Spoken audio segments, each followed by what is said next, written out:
Tourist spot Yusmarg का नाम तो आपने सुना ही होगा। यहाँ पर जो है टूरिस्टों का काफ़ी रश है। अभी हम यहाँ पर दूध गंगा रिजॉर्ट पर खड़े हैं। ये हमारे एक कुलीग है, उनके बेटे ने शुरू किया है और यहाँ पर देश के विभिन्न भागों से बड़े बड़े अखबार के और टेलीविज़न की हस्तियाँ यहाँ पहुँची हुई हैं।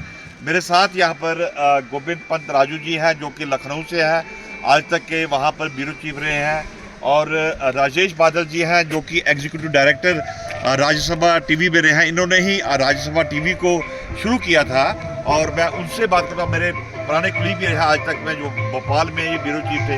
हम इनसे बात करते हैं कि आपने गोविंद जी आप यहाँ पर आए और क्या देखा आपने? यहाँ पर नेचर देखा, टेम्परेचर देखा और पॉल्यूशन नहीं है, कोई लोगों को दवाई खाने की ज़रूरत नहीं है, तो आपका क्या रिएक्शन है इस पर? देखो, हम जो पॉल्यूशन फ्री ये जगह है कश्मीर, वैसे ही कश्मीर को स्वर्ग तो कहते हैं धरती का, वाकई में ये स्वर्ग है। और ये मौसम इसलिए बहुत बेहतरीन है कि तमाम बागों में फल हमें लगे हुए दिखाई देते हैं। कुछ पकने को तैयार हैं, कुछ अभी छोटे हैं। और उन फलों के बागों को देखकर जो कश्मीर का जो असली रंगत है वो कहीं लगता है कि वो ऊपर वाले ने ज़मीन पर उतारी है।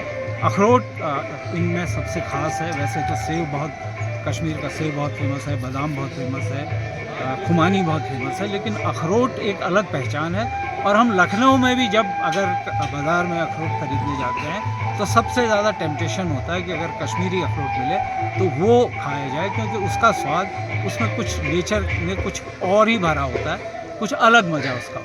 अभी राजेश से पूछेंगे। राजेश जी, आप मध्य प्रदेश से हैं, आपने पूरी करीबन 40-50 साल पत्रकारिता की, टेलीविज़न में आए, तो आपको क्या लगा कि यहाँ पर दूध गंगा रिजॉर्ट में आप यहाँ आए हैं, नेचर कैसा है? और अखरोट मध्य प्रदेश में भी काफ़ी होता है, तो आपको क्या लग रहा है कि कश्मीर का अखरोट इतना इम्पोर्टेंट क्यों है? क्योंकि सबसे ज़्यादा एक्सपोर्ट क्वालिटी है वर्ल्ड में, सबसे ज़्यादा अखरोट कश्मीर के अखरोट की कीमत होती है, उसकी डिमांड होती है, तो आपका क्या कहना है? देखिए अश्विनी जी, मैं बताऊं आपको कि हम जहां खड़े हुए हैं ये बहुत पुरानी सभ्यताओं का एक हिस्सा रहा है। और ईसा पूर्व 7000 साल पहले, मतलब ईस्वी में, हमें अखरोट के अस्तित्व का पता चलता है।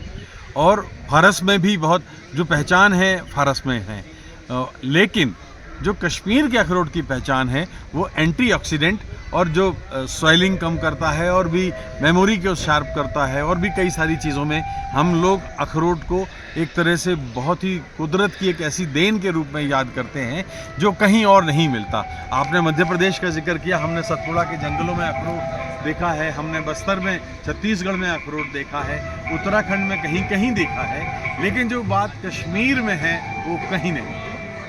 आप भी स्वस्थ रहिए, अखरोट खाइए। और मेमोरी के लिए सबसे अच्छा कहा जाता है कि अखरोट जो है मेमोरी के लिए अच्छा है, कोलेस्ट्रॉल कम करने के लिए अच्छा होता है। और इसी के साथ मैं विदा चाहता हूँ दूध गंगा रिजॉर्ट यहाँ से।